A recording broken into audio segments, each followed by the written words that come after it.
ahantu nasize bundi ugasanga hari abakobwa nk'abane zimusanze mvuye ahantu usanga abakobwa bambaye utuntu bavuye ahantu basohotse basize numva ndababaye ariko bano bana barazinye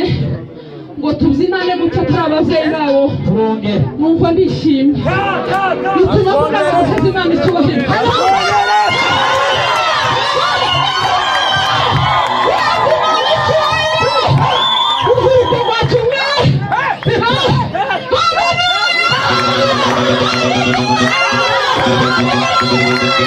Amen.